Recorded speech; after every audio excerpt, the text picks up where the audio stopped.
Football Friday in Columbus, Ohio, finally here. It is the biggest Football Friday, maybe ever, in Columbus.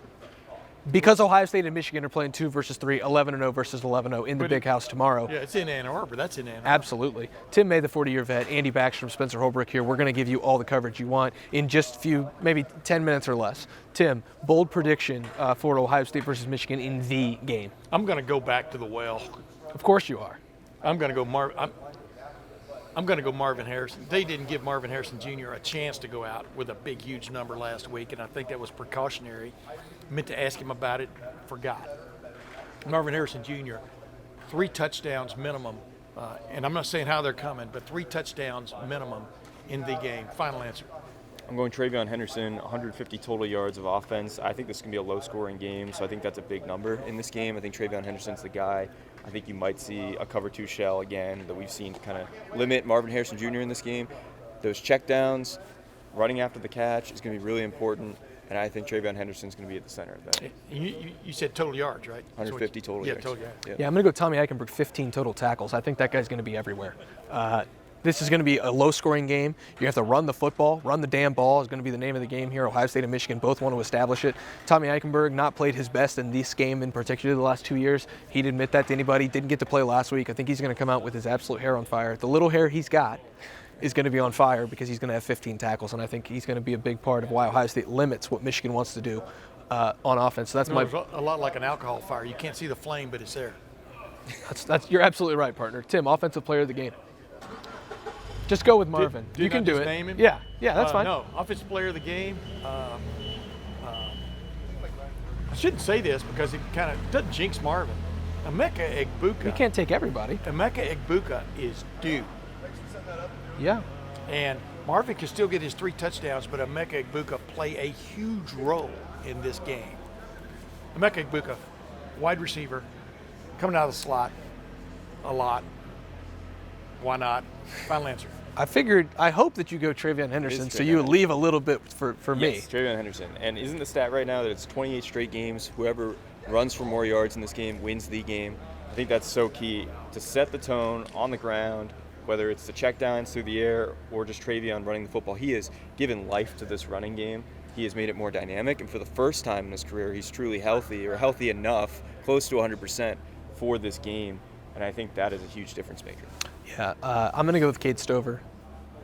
Tight end played a huge role last year for Michigan. Michigan got some things going with the tight end in 2021. The tight end is becoming more a part of both of these offenses in all the different ways because Michigan uses them true as like a pro-style tight end. Ohio State uses theirs in more of a spread, but it's a lot of pro stuff as well. Kyle McCord loves to find Cade Stover in these big moments. He did it against Notre Dame. He did it, He did it a little bit against Penn State. I just love that connection that they've got. The Kyle McCord-Cade Stover connection, I think, is going to be nice for Ohio State. You know why? Do some things against these Michigan linebackers and gets Cade Stover the ball. And I think he's going to play a huge part in what Ohio State does offensively. You know why? Because in big games or little games or sideways games or peewee games, no one covers the tight end consistently, and it really comes to the fore in big games because, boy, there's a tried and true like Gronkowski right on down the line. Yeah, I agree with your take there, but it's funny none of us picked Kyle McCord. So. I think 6 is going to have a good game to get both of ours, Tim. He's going to be the difference in this game. Yeah. But we're talking about flash. Yeah, all flash. Defensive player of the game, Tim. My defensive player of the game is not just because he was bold enough to come out and talk to us, but Denzel Burke, I think, is going to have some chances in this game. I wanted to pick him or Jordan Hancock, but a guy who's really due to make a big play, as in a flip-flopper, is Davison Igbinosun. So my answer is Davison Igbinosun. Final answer. Well, just when we start talking about one defensive end, the other one does something. We talked all about JT Tuimoloau, well then Jack Sawyer comes out and breaks out. Well, now we're talking about Jack Sawyer. It's JT Tuimoloau that I think is going to have his moment. I'm picking him as my defensive player of the game. I think that Michigan's having some trouble at tackle health-wise. I don't know how 100% those guys are going to be. And I think that JT capitalizes, healthy or not. I think that he makes a difference. So you're saying he's going to be a great run stopper in this game? Both. Yeah. Run stopper. You know what I'm talking about. Because yeah. When they had their problems against Penn State, they just said we're going to run the ball 32 times in the second half and didn't throw it, which kind of took your defensive ends, kind of took Manny Diaz and the way he likes to call a defensive game totally out of the picture. I don't think they can get away with this in this one. Yeah, I'm just going to stick with my bold prediction. I'm going to go with Tommy Eichenberg. I think, That's a double dip. there are plenty of reasons why decisions are made as far as coming back to school and leaving for the NFL. And there was, in my opinion, one reason for Tommy Eichenberg to be back on this field for Ohio State this year, and that is Saturday at noon in the Big House. So this guy, they're going to challenge him. They're going to challenge him, and I think he's going to be up for the challenge.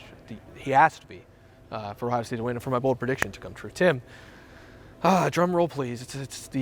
It's here. The decision we've all been dreading. I think making score predictions is hard. Making score predictions in this kind of,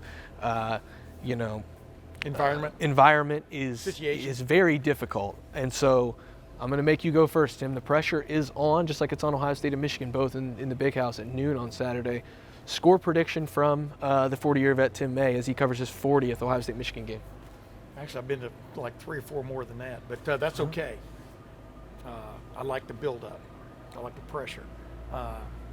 Michigan is number 1 in the country in points, in fewest points allowed, 9.0.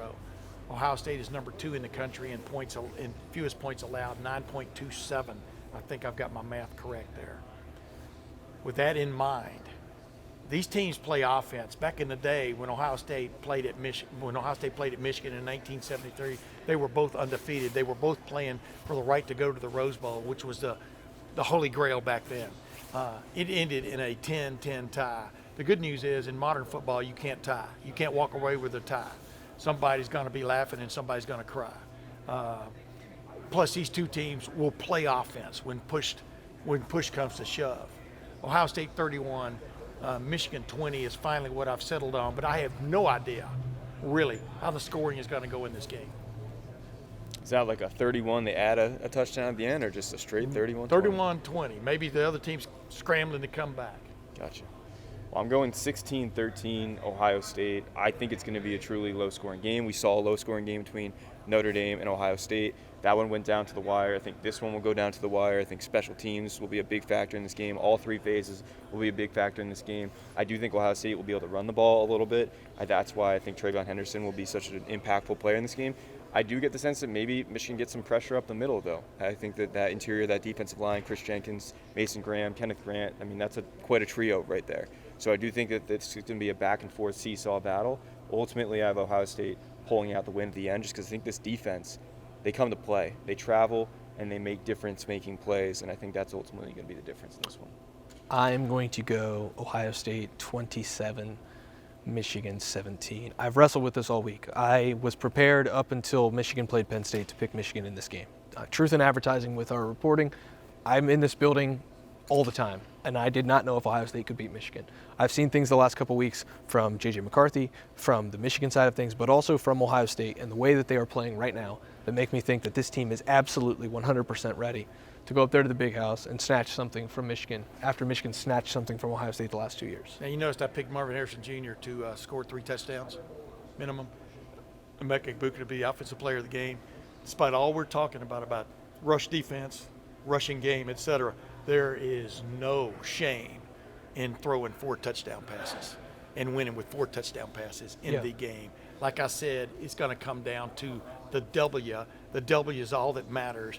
No matter, this isn't a game where you go in there and try to prove a point. That's what you try to do against Youngstown State or Western Kentucky or something. This is a game where you score what you have figured out over 11 weeks is the easiest way to score against a defense. The other team is going to be doing the same thing. Michigan's going to be trying to do that.